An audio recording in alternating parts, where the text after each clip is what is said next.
everybody. Welcome to the Awakener podcast. It's good to be with you today. I've got a great show for you, but like I always tell you at the very beginning, you need to go to theawakener.ca. That's one word, theawakener.ca. This is your best resource for wrapping your mind around this complex world we live in and the complex situation which is happening, and you'll understand exactly why events are unfolding the way they're unfolding. Why is your government acting the way it's doing? Why is China and Russia acting the way they are? What's going on in Venezuela? All these things will kind of connect to you because there is an imperialistic war that's happening between two sides. The government in Canada here, we are traitors and enemies to the United States of America, to the fabric of what I would say democracy, to the fabric of values and the values of the individual.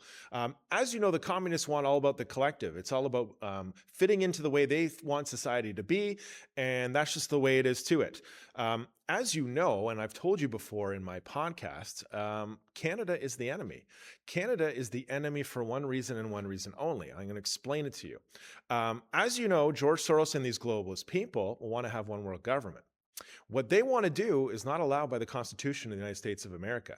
Imagine them enacting some global agency and they say, hey, America, you want to come along? Do you want to give up all your national rights and tear up your Constitution and be part of our one world plan where we control all the money and your enemies are more powerful than you? Absolutely not. Why on earth would America do that? The same thing goes for Canada or any Western nation. So they have to do this by manipulation. And let's not kid ourselves. Russia and China don't want anything to do with their plan either. However, they're being brought along because the United States of America is being served up to our enemies in this imperialistic war. Now, Canada is the enemy of the United States because most of the politicians who work here in Canada work for this guy called George Soros, either directly or indirectly. So why is this all related to everything? Well, it's because George Soros and his organizations and his money, he was the one that collapsed the Iron Curtain.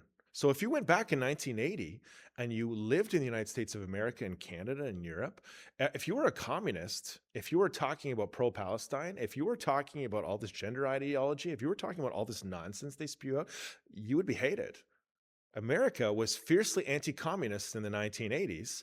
And if George Soros truly broke down the Iron Curtain and Russia has gone away and their government has gone away and China is no longer communist and all this, they don't have an imperialistic agenda, then why on earth is this guy feeding us all this Chinese communist propaganda? And has been ever so slowly for the last 40 years.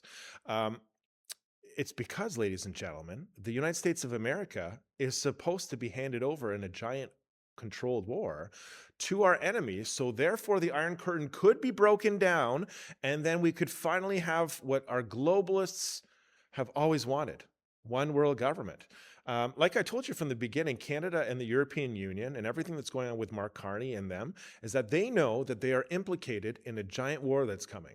Clearly, there's a war coming, ladies and gentlemen. We have Trump outside Venezuela, B-1 bombers being flown over the area kind of as a show of force. People are kind of in denial about this. You have all the auto plants. What's happening in Canada with the auto plants? Well, I guess China is being drawn in slowly to the Canadian market, is going to be in the future, you'll see this, from Carney and crew, and Trump needs all the automotive plants to be operating for him, basically so he can mass produce all these things. And we talked about Carney and these things before, that this guy was purposely going to start manipulating and changing Canadian society to kind of view America as the enemy. Now, he wasn't going to be successful in a complete takeover of America and kind of propagating everything down there, but he was going to slowly start manipulating people, so people kind of thought, well, the reason things are so shitty here is because of Trump. It's nothing to do with our government, and really kind of focusing this hatred and this mechanism of hate to America, because they all know that their fingers and their hands are all over this war, and they're working for this communist side, and they're all going to get exposed. That's why they're all working together. And don't kid yourself, ladies and gentlemen, that Carney was the one who directed Rob Ford to basically, or Doug Ford, I get the two confused. I just see two giant individuals. He was directed to do these ads and send them to America for the purpose of destabilizing those who kind of are voting for the right wing. And they were going to spend $75 million, think about it, $75 million to populate propaganda to right-wing individuals so they could turn the vote. Like, it's unbelievable what is happening, ladies and gentlemen. The government of Canada is working for George Soros and crew. Any politician who wants to be famous, anybody who spouts out anything that is not George Soros approved or anything not approved by the globalists is not going to be famous.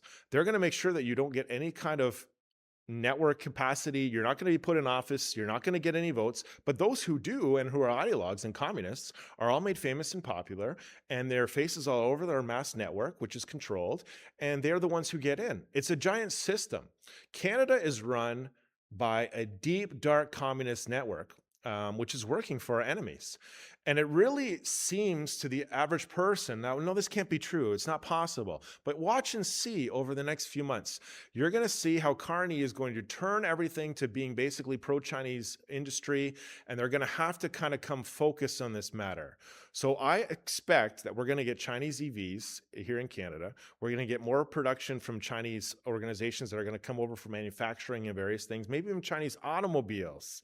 All this is going to be a rapid turnaround. You're going to see gross expenditures in military, things that are not related to the F-35s, like obviously a fighter that could possibly fight them.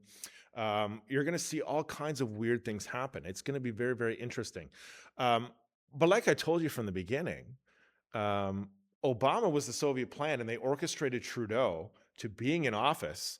And we voted ourselves here into communism in 2015, and don't expect that this government is going to go away. Whatever happens with this budget, whatever money they say they're going to do, they are not going to follow it. It is going to be a complete agenda to be anti-America.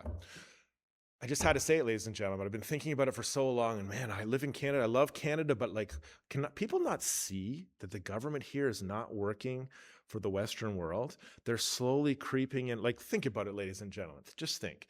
If you were living in China, and all of a sudden you turn on your TV and you had all this anti-Chinese propaganda, and people are telling you that Taiwan is so wonderful, and Taiwan had all these great values, but the government of Canada or the government of China doesn't, you'd be sitting on your, you would notice that they're propagating all this stuff to you. You would see it openly, but Canadians can't see it for the life of them because it's happened over so long. The infiltration and the control and all the mainstream kind of TV and everything has happened so slowly, Canadians just can't see it. Anyways, I can, and that's why you need to go to theawakener.ca. Bye for now.